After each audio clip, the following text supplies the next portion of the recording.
Hi everyone, today I'll be making Alpha Arbutin and Kojic acid carrot soap. The process is pretty easy. First you add the kojic acid and the alpha arbutin into your lye water.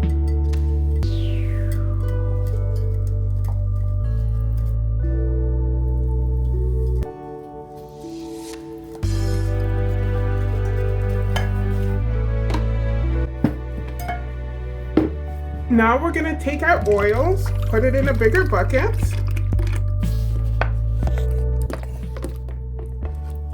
And now we're going to go ahead and incorporate our lye water.